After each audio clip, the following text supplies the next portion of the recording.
The real Jack Reacher unexpectedly returns in Season 3 after last appearing 15 episodes ago. Reacher Season 3's Episode 6 shows a chilling version of the titular character that was last seen almost 15 episodes ago. On the outside, Alan Ritchson's Jack Reacher carries himself with an air of stoicism.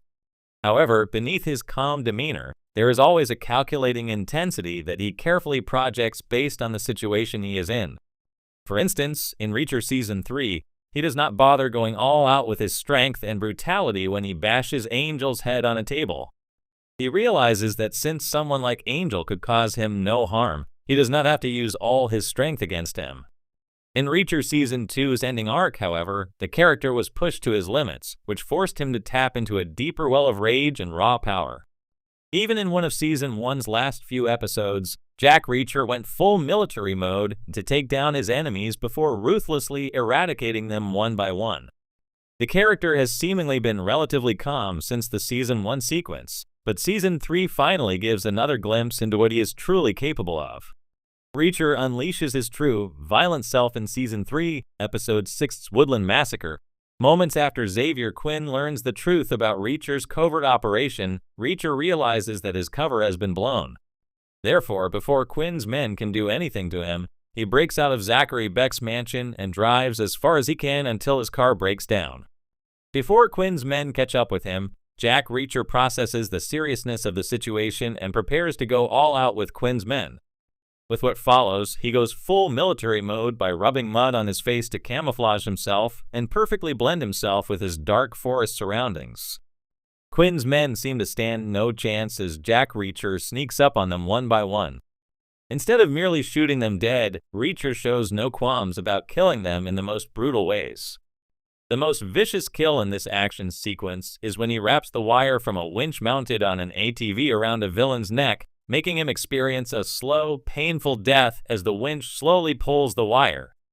Since Reacher has been undercover almost throughout Season 3, he holds back from unleashing his true potential.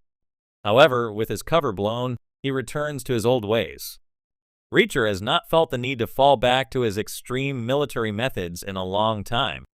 The last time he sported camo face paint and ruthlessly took bad guys with a razor-sharp hunting blade was in Season 1. In Reacher Season 1's Episode 7, Reacher said nothing. The Alan Ritchson character intentionally made his whereabouts known to the villains before taking a trip to an army surplus store.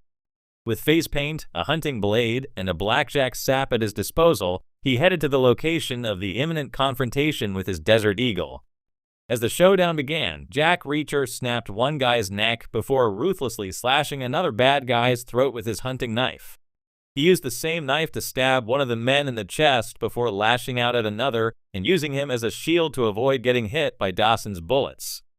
Although Dawson initially managed to overpower him, Reacher took him down in the swimming pool by shooting him dead with his Desert Eagle. In both scenes from Reacher Seasons 1 and 3, the character taps into his military training and puts his unrelenting aggression on full display.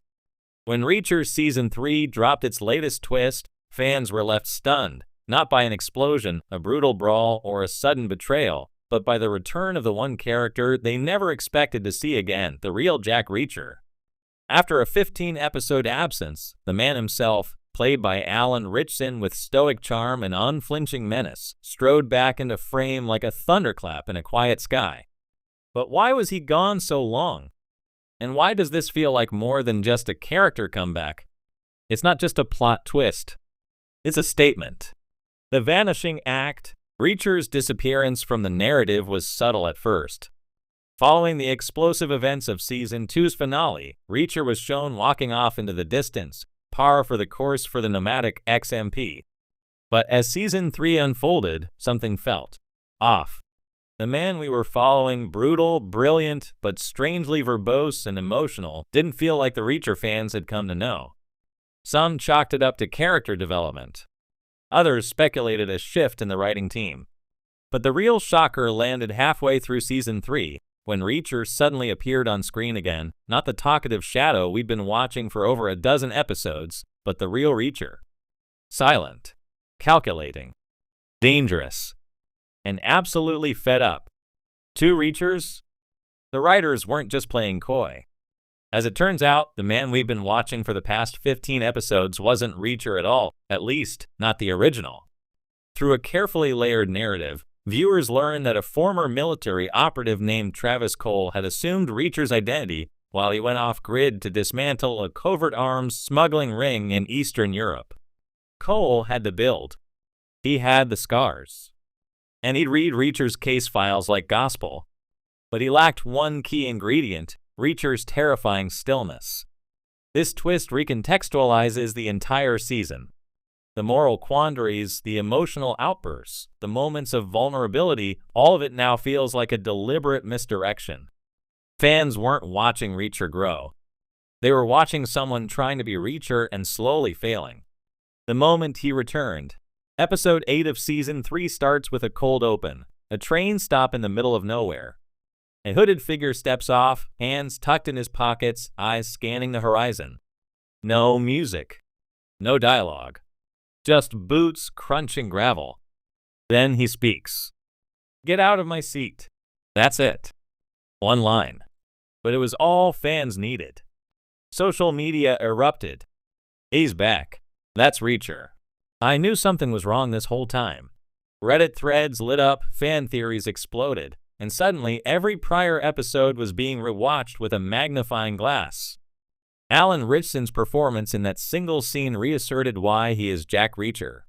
Not just because of the 6'5" frame and clenched jaw charisma, but because of the weight he carries with every word, or more often, the silence between them. A meta message. This wasn't just clever writing. It was meta-commentary. Ever since Tom Cruise's portrayal of Reacher in the 2012 and 2016 films, fans of Lee Child's novels have argued about what really makes the character tick. The physical presence? The unshakable principles? The economy of movement and speech?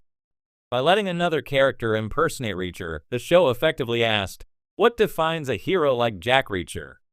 And when Reacher finally returned, the answer was clear. There's only one.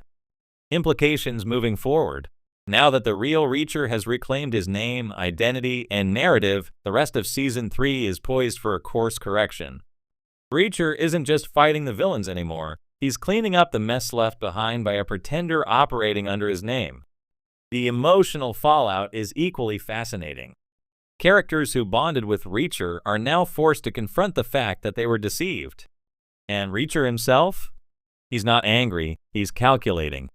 His focus is razor sharp, and his plan to dismantle the criminal network is about to unfold with the precision of a military operation. Why, it works.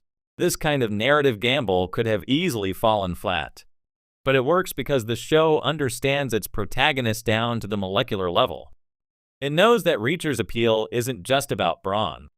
It's about myth, the idea of a man so principled, so exacting that even the wrong version of him can keep a story going. Until the real one steps in to set things right. It also shows that the creative team behind Reacher is unafraid to play with structure and expectation.